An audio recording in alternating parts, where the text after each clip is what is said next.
नमस्कार दोस्तों, स्वागत है आप सभी का अपने यूट्यूब चैनल विश्वा एकेडमी पर। जैसा कि पिछले वीडियोस में हम लोगों ने हड़प्पा सभ्यता और वैदिक सभ्यता तथा महाजनपद काल के जितने भी प्रीवियस ईयर क्वेश्चंस हैं वो हम कर चुके हैं। उसी के क्रम में जैन एवं बौद्ध धर्म से संबंधित आज के सारे क्वेश्चंस हम लोग करेंगे। तो बिना किसी देरी के शुरू करते हैं। देख लेते हैं पहला क्वेश्चन क्या कह रहा है। आदि पुराण किस तीर्थंकर की संत चरित संग्रह है? तो आदि पुराण से याद रखेंगे, आदि पुराण आदिनाथ। आदिनाथ का और नाम क्या है? ऋषभदेव। आदिनाथ का और क्या नाम है? ऋषभदेव। तो जैन धर्म के संस्थापक एवं प्रथम तीर्थंकर ऋषभदेव या आदिनाथ के संत चरित संग्रह को आदि पुराण कहते हैं। जैन धर्म के प्रथम तीर्थंकर का प्रतीक चिन्ह सांड है। जैन धर्म के अंतिम या 24वें तीर्थंकर महावीर थे। नेक्स्ट क्वेश्चन क्या कह रहा है, पहले जैन तीर्थंकर कौन थे? तो पहले जैन तीर्थंकर अभी पढ़ा है क्या? ऋषभदेव या आदिनाथ थे। नेक्स्ट क्वेश्चन क्या कह रहा है, बुद्ध ने किस उम्र में परिनिर्वाण प्राप्त किया? तो बुद्ध ने 80 वर्ष की अवस्था में परिनिर्वाण प्राप्त किया। बुद्ध ने अपना प्रथम उपदेश कहाँ दिया था? तो ये सारनाथ ऋषपत्तनम में दिया था। सारनाथ ऋषपत्तनम में दिया था। और बौद्ध ग्रंथों में धर्मचक्र प्रवर्तन कहा जाता है। इसी घटना को बौद्ध ग्रंथों में धर्मचक्र प्रवर्तन कहा जाता है। नेक्स्ट क्वेश्चन क्या है, महावीर ने निम्नलिखित में से किस स्थान पर मोक्ष प्राप्त किया? तो महावीर स्वामी ने पावापुरी, कहाँ पे? पावापुरी में मोक्ष प्राप्त किया। जैन धर्म के अंतिम तीर्थंकर या 24वें तीर्थंकर की मृत्यु या निर्वाण बिहार राज्य के पावापुरी में हुआ था। बिहार के अनुयायियों को मूलतः निग्रंथ कहा जाता है। यानी महावीर के अनुयायियों को मूलतः निग्रंथ कहा जाता है। इनके प्रथम अनुयायी उनके दामाद कौन थे? जामिल। नेक्स्ट क्वेश्चन, 23वें तीर्थंकर पार्श्वनाथ से जुड़ा प्रतीक चिन्ह क्या है? ये कभी कभी पूछ लिया जाता, तो देख लेंगे सबके। 23वें तीर्थंकर पार्श्वनाथ का प्रतीक चिन्ह क्या है? सर्प या सांप। 23वें तीर्थंकर पार्श्वनाथ का सर्प है। 24वें महावीर स्वामी का सिंह है। 22वें अरिष्टनेम का शंख है। और पहले ऋषभदेव का सांड है। त्रिपिटक के किस भाग में बुद्ध की पारंपरिक शिक्षाएं हैं? तो त्रिपिटक के सुत्त पिटक में। यहाँ पर बुद्ध नहीं होगा, सॉरी, बुद्ध होगा। तो त्रिपिटक के किस भाग में बुद्ध की पारंपरिक शिक्षाएं हैं? तो सुत्त पिटक में। देख लेंगे, 3 पिटक हैं, त्रिपिटक, सुत्त पिटक, विनय पिटक, अभिधम पिटक। तो सुत्त पिटक में बुद्ध की पारंपरिक शिक्षाएं, विनय पिटक में संघ के अनुशासन नियम है। विनय से याद रखेंगे नियम और अनुशासन। अभिधम पिटक बौद्ध शिक्षाओं के दार्शनिक व्याख्या।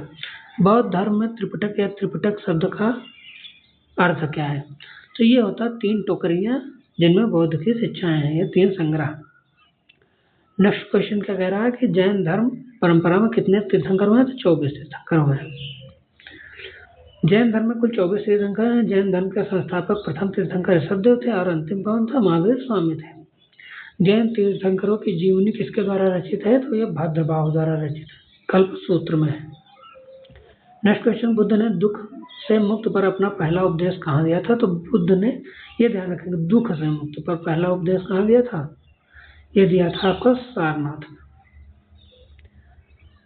और इन्होंने कहा, बुद्ध ने 4 आर्य सत्य और 8 अष्टांगिक मार्ग की व्याख्या की थी। जैन धर्म के 24वें और अंतिम तीर्थंकर किसे माना जाता है? तो 24वें कौन था? वर्धमान महावीर। वर्धमान महावीर। भगवान महावीर स्वामी को ज्ञान कहाँ प्राप्त हुआ? भगवान महावीर स्वामी को जृंभिका ग्राम में। आप जृंभिका ग्राम में, ये देख लेंगे डिटेल में। भगवान महावीर जैन धर्म के 24वें अंतिम तीर्थंकर थे। इनका जन्म 540 ईसा पूर्व कुंडग्राम वैशाली में हुआ था, ये याद रखेंगे। इनके पिता का नाम सिद्धार्थ था। इनके पिता का नाम सिद्धार्थ और माता का नाम त्रिशला। त्रिशला कौन थी? लिच्छवी राजा चेटक की बहन थी। इनके बचपन का नाम वर्धमान था। 12 वर्ष की कठिन तपस्या के बाद महावीर को जृंभिक के समीप ऋजुपालिका, ये भी पूछ लिया जाता, किस नदी के? तो ऋजुपालिका नदी के साल वृक्ष के नीचे तपस्या करते हुए ज्ञान की प्राप्ति हुई थी। ज्ञान या केवल की। माना जाता है कि गौतम बुद्ध, सिद्धार्थ गौतम बुद्ध ने अंतिम अनुभूति के लिए बोध गया जानने से पहले 6 साल तक निम्नलिखित में से किस स्थान पर पवित्रता पूर्वक ध्यान किया? तो ये कहाँ किया था? डुंगेश्वरी गुफा। कहाँ पे किया था? डुंगेश्वरी गुफा में। नेक्स्ट क्वेश्चन, निम्नलिखित में से किस बौद्ध स्थल पर महिलाओं की पहली बार संघ में नियुक्त की गई? तो संघ में नियुक्त कहाँ पर की गई थी सबसे पहली बार? ये वैशाली में। कहाँ पे? वैशाली में। बौद्ध धर्म में महिलाओं को पहली बार प्रवेश आनंद के आग्रह पर वैशाली में दिया गया। प्रजापति गौतमी सर्वप्रथम संघ में शामिल होने वाली पहली महिला थी। वैशाली के लिच्छवियों ने यहाँ पर ऊटग्राशाला नामक विहार बुद्ध को दान में दिया था। महावीर और उनके अनुयायियों की शिक्षाएं कई शताब्दियों तक मौखिक रूप से प्रसारित होती रहीं। इन्हें लगभग 1500 वर्ष पहले लिखा गया। वर्तमान में वे किस स्थान पर उपलब्ध है? तो ये आपकी जानते हैं कहाँ पर उपलब्ध है? गुजरात, वल्लभी, गुजरात। महावीर स्वामी और उनके अनुयायियों की शिक्षाओं का संकलन द्वितीय जैन संगीत के समय वल्लभी, गुजरात में किया गया। यहाँ कुल 12 अंगों को लिपिबद्ध किया गया। इसकी अध्यक्षता देवर्षि क्षमा श्रवण ने की थी। प्रथम जैन संगीत की अध्यक्षता स्थूलभद्र ने पाटलिपुत्र 322 BC में की थी। महावीर स्वामी को जिन के नाम से जाना जाता लगा। जिन का अर्थ क्या है? जिन का अर्थ होता है विजेता। जैन धर्म का सबसे महत्वपूर्ण मौलिक सिद्धांत क्या है? अहिंसा। जैन धर्म में 5 प्रमुख सिद्धांत दिए गए हैं। अहिंसा, सत्य, अस्तेय मतलब चोरी न करना, अपरिग्रह मतलब संपत्ति का संचय न करना, ब्रह्मचर्य किसी स्त्री से संसर्ग की मनाही। गौतम बुद्ध को ज्ञान किस नदी के तट पर प्राप्त हुआ? तो गौतम बुद्ध को ज्ञान निरंजना नदी। कहाँ पे? निरंजना। और अभी मैंने बताया था कि महावीर स्वामी को ज्ञान कहाँ पर प्राप्त हुआ था? कौन सी नदी? ऋजपालिका नदी। कौन सी नदी? ऋजपालिका नदी। नेक्स्ट क्वेश्चन क्या कह रहा है? गौतम बुद्ध ने सारनाथ में अपना पहला उपदेश दिया था। इसको क्या कहा जाता है? तो गौतम बुद्ध ने जब उपदेश दिया उसी को क्या धर्म चक्र प्रवर्तन मुद्रा कहते हैं। इसी घटना को धर्म चक्र प्रवर्तन कहा जाता है। निम्नलिखित में से किस स्थान पर प्रथम बौद्ध संगीत का आयोजन? 4 बौद्ध संगीतों का आयोजन हुआ है। चारों देख लेंगे। सबसे पहली बौद्ध संगीत का जो आयोजन हुआ था वो हुआ था राजगीर में। कहाँ पे? राजगीर में। यह कहाँ प्रथम बौद्ध संगीत का आयोजन 483 ईसा पूर्व में राजगीर में हुआ था। और किस शासक सम्राट अजातशत्रु के शासनकाल में हुई। द्वितीय बौद्ध संगीत वैशाली में और कालाशोक के समय में।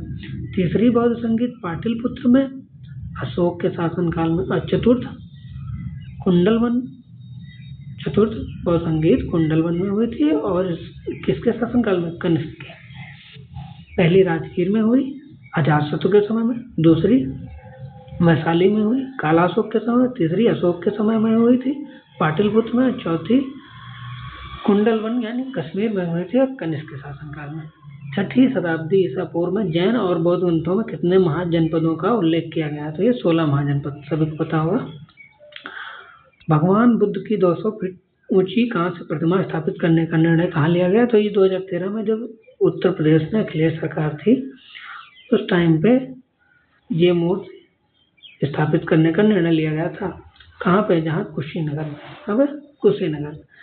क्यों कुशीनगर में? क्यों? क्योंकि कुशीनगर में भगवान बुद्ध ने क्या किया था?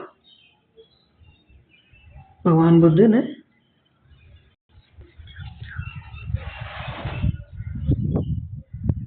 देह त्याग किया था। भगवान बुद्ध ने क्या किया था? देह त्याग किया था।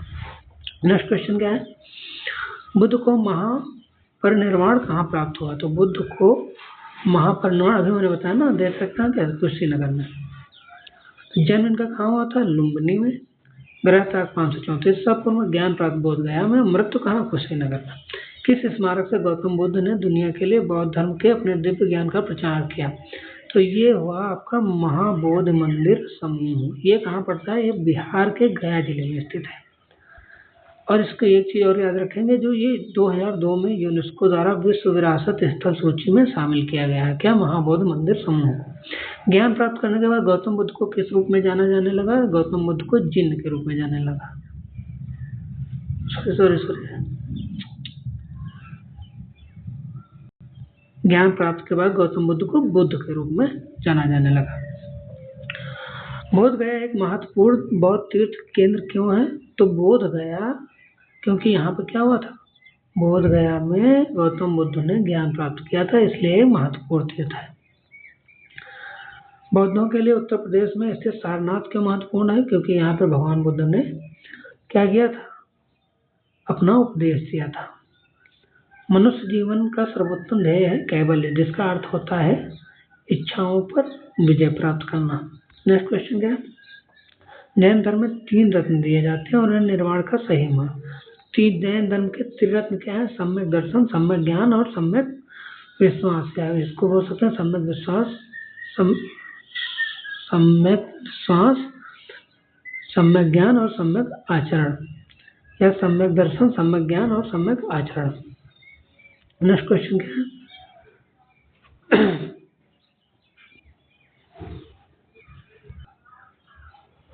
आज के वीडियो में इतना ही। नेक्स्ट वीडियो में हम लोग मौर्य और मौर्योत्तर साम्राज्य का अध्ययन करेंगे।